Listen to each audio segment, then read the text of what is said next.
А, пустий. Типи, ви бачили, скільки тут нахуй цих агресів, блядь? Я їбу.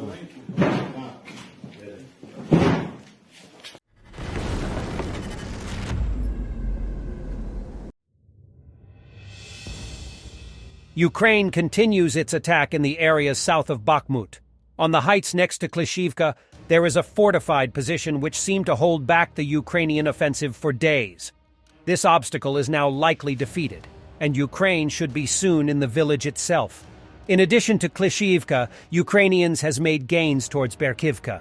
They're also pushing in the immediate vicinity of western Bakhmut, while simultaneously clearing the eastern side of Donetsk-Donbass Canal. And the terrorist Gherkin Strelkov writes on his Telegram channel, Russian troops continue meat assaults near Avdiivka. It seems that the headquarters of 1st Army Corps is in a hurry to cause maximum waste of the maximum number of our fighters to lose the war sooner. Let's see the front. 2 Russian Urigan 9P 140-220mm multiple rocket launchers, one with a cope cage, were destroyed by GMLRS strikes of the Ukrainian army in Zaporizhia Oblast.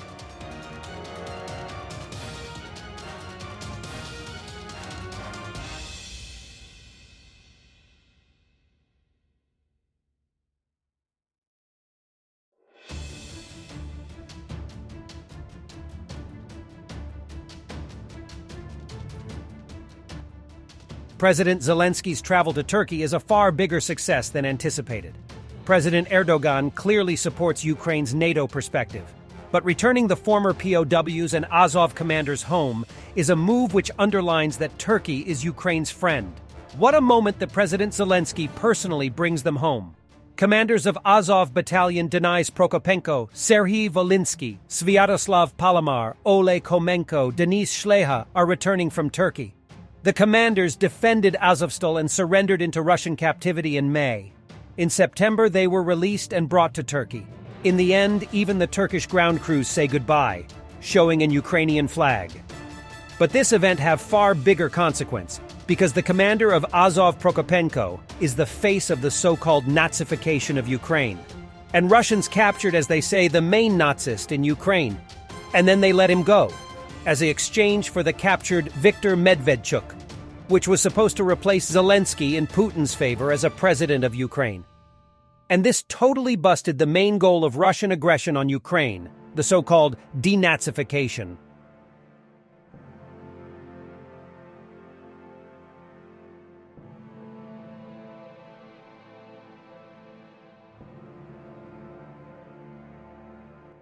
Another group of Russian Mobiks are begging the Kremlin Ripper to help in the situation they ended up in, put on the first line to defend against relentless Ukrainian attacks with no artillery support or ammunition. Здравствуйте, мы мобилизованы с Алтайского края, мобилизованы 26 сентября 2022 года. На данный момент находимся в зоне СВО, где зашли на позиции 22 апреля.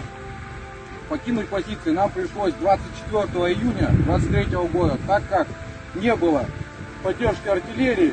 Поддержка артиллерии отсутствовала, можно сказать, не полностью, а в смысле, что ее недостаточно было на тот момент, когда, получается, ВСУ проходило наступление ВСУ.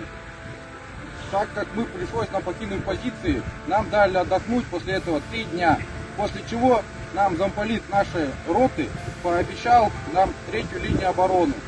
3-я линия обороны, как вышло, что нету. Мы заехали также на 1-ю линию, где безнаказанно 1,5 часа по нам работало 3 танка. С автоматом на танк мы не готовы идти, чисто психологически, так как мы вообще документально мы не знаем, где мы находимся, где мы не узнают зоны, наши матеря, где мы находимся, неизвестно. Кто говорит, 127-я дивизия, 394-й полк, отряд «Шторм», которого, говорят, вообще не существует. Командиры, к которым мы обращались, привезите воды, привезите еды, нам говорили, матом я не буду это говорить, нас культурно послали, что там есть по лесополке вода, есть по лесополке еда. Этого ничего не было. Подвоз быка был не вовремя. Когда подвозили, они уже не нуждались нам в этом. Раненых вывозили с большой задержкой, где лежали по 7 часов, которые могли еще жить с ногами и с руками, выезжали с зоны СВО, где им удаляли эти ноги, руки, потому что было уже поздно. Недостаточно на данный момент подмоги артиллерии и вывоза больных. Сейчас, на данный момент, мы не отказываемся воевать, мы просто не готовы. С такой поддержкой мы не готовы идти воевать. Вот и все. То, что нам сейчас угрожают там ответственностью, это то, что вы будете посажены там, или еще что-то, ну пускай садят, мы никуда не воюем. Вот мы все тут находимся, мы никуда не бежим. Отказываться воевать мы не отказываемся. Дайте поддержку, мы пойдем воевать. А с автоматом на танк мы не готовы идти. Вот и все. Владимир Владимирович, просим разобраться с этой просьбой. Не отдалять ее никуда-нибудь. Чем быстрее, тем лучше. ВСУ наступает с каждым днем сильнее и сильнее. Ukrainian force has captured a Russia warehouse full of all types of weapons.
Thanks for watching, and don't forget to subscribe.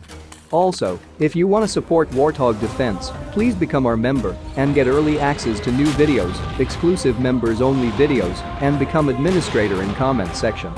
The membership link is in the description. Rescues every day. We had a guy last week at 6 rescues in 6 days. You know, he's doing the job every day.